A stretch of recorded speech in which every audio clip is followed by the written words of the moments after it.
목요일, 금요일 여러분의 큐티를 도와주는 해설 가이드입니다. 또 이렇게 추석 연휴가 또 끝났고 이제 학교 생활도 다시 하는데 좀 힘들지 않나요? 오늘 하나님 말씀을 듣고 위로받는 시간 되시길 바랍니다. 오늘 말씀은 마태복음 7장 1절에서 12절 말씀이고요. 제목은 하나님이 아버지 된 자들의 특권입니다. 오늘 말씀을 요약하면요. 예수 믿는 우리는 함부로 이웃을 판단하며 정죄해서는 안 됩니다. 다른 사람을 판단하고 정죄하는 것은 하나님께 속한 일이기 때문에 그래요. 또한 제자들은 항상 최선의 것을 공급해 주시는 하나님께 지속적으로 기도를 해야 한다는 내용이 오늘 말씀입니다. 1절에서 6절 말씀을 보도록 할게요. 비판을 받지 아니하려거든 비판하지 말라. 너의 비판하는 그 비판으로 너희가 비판을 받을 것이요 너희의 헤아리는 그 헤아림으로 너희가 헤아림을 받을 것이니라. 어찌하여 형제의 눈 속에 있는 티는 보고 네 눈 속에 있는 들보는 깨닫지 못하느냐.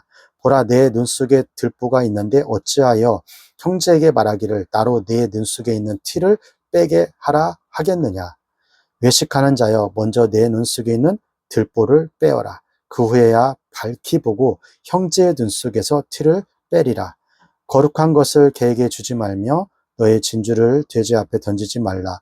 저희가 그것을 발로 밟고 돌이켜 너희를 찢어 상할까 염려하라.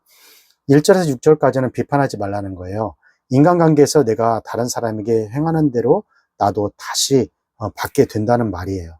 예수님은 심판을 받지 않으려면 심판하지 말라고 하십니다. 비판하는 것은 상대방을 함부로 평가하고 임으로 말하는 것이 되는 거거든요. 심판은 최후에 하나님께서 보고 판단하시는 것이므로 하나님의 심판을 피하려면 타인을 비판하지 말아야 한다는 거예요. 하나님의 역할을 흉내내지 말라는 겁니다. 여기에 들보는 건축물에서 석가래나 기둥 같은 것을 말하는 건데요. 티는 작은 것을 이야기하고 있는 거고요. 눈에 통나무가 그렇게 들어 있으면서 사물을 볼 수가 없는 거죠. 자신의 행위가 통나무처럼 큰데 그것은 보지 못하고 다른 사람을 평가한다는 것은 어불성설이라고 생각합니다. 이중잣대로 상대를 평가하면 공동체 모임에 엄청난 충격을 가할 수가 있는 거예요. 하나님의 심판의 대상이 되는 것이죠. 자신의 큰 문제를 인식하지 못하고 다른 사람의 작은 일에 집착하는 것은 스스로 속이고 있는 것이며 기만하고 위선자인 것입니다. 그래서 예수님은 외식하는 자라고 지금 말하고 있는 거예요. 형제의 티를 빼는 것을 무엇이라고 하는 것이 아니라 먼저 나의 눈을 깨끗하게 만들고 형제의 눈을 보았는데 티가 있다고 하면 그 티를 제거해 줘야죠.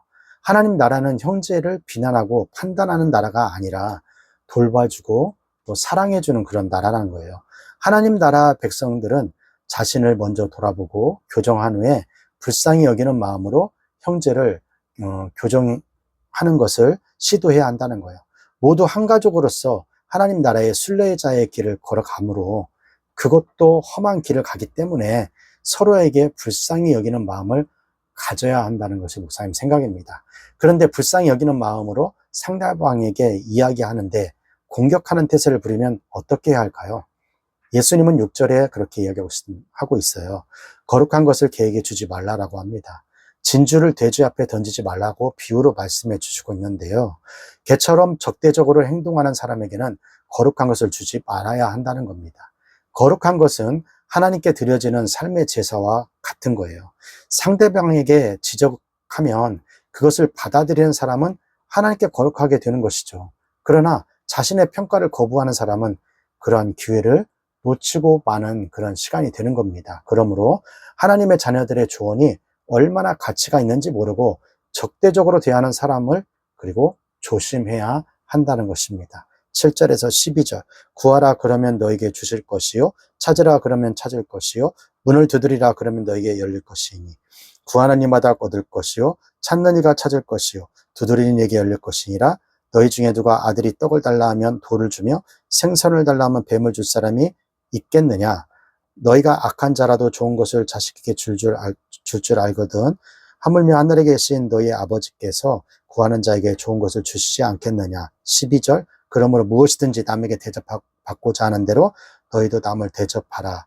이것이 율법이요 선지자니라. 12절까지는요, 구하고 찾고 두드리는 자에게 응답해 준다는 거예요. 구하고 찾고 두드리는 자마다 받고 얻고 열린다는 것을 경험하기 때문에, 그렇기 때문에 기도를 하는 것이죠. 예수님은 응답의 확실성을 위해 땅을 구하는 자에게 돌을, 생선을 달라고 하는 자에게 뱀을 주는 아버지가 없다고 일방적인 상식을 들어서 이야기를 하고 있어요. 아버지는 자녀를 위해 좋은 것을 구분해 줍니다. 이 땅의 아버지들은 한계가 있지만 그럼에도 불구하고 좋은 것을 주려고 한다는 것이죠. 한계가 없는 하나님께서 필요를 채워주시는 것은 지극히 당연한 것입니다. 그런데 하나님은 자녀들이 구한다고 해서 자동적으로 주시는 분이 아니라 가장 좋은 것, 기도하는 사람에게 주신다는 거예요. 기도는 하늘에 계신 아버지와 땅에 있는 자녀들의 대화입니다. 대화를 원하는 하나님의 마음은 기도를 격려하는 데서 지금 비롯되고 있는 거예요. 구하고 찾고 두드리는 것은 반응이 있기 때문에 가능한 행동이며, 하나님은 반드시 그 반응에 응답을 하신다는 거예요. 12절에 남에게 대접받고 싶으면 너희도 남을 대접하라. 이것은 비판하든지 응답을 받고 싶든지 너희가 대접한 대로 그렇게 똑같이 해주겠다는 겁니다. 이웃 사랑은 남에게 대접을 받고 싶은 대로 내가 대접하는 것이에요. 그러므로 하나님의 자녀들은 필요를 채워주시는 하나님께 구하고, 이웃에게는 구하지 말고 사랑을 베풀어 줘야 한다는 거예요. 내가 하고 싶지 않은 것을 남에게 하라고 하지 않음으로써 이웃에 대한 사랑을 표현해야 한다는 거예요. 자, 여기까지가 마태복음 7장 1절에서 12절 말씀이 되겠고요. 오늘 말씀을 통해서 우리는 무엇을 묵상하고 또 무엇을 적용해야 할까요? 첫 번째, 하나님 나라의 백성은 다른 사람을 판단하고 정죄해서는 안 된다는 거예요. 우리의 옳고 그름은 판단하지만 사람을 정죄하는 데까지 가면 안 된다는 거예요.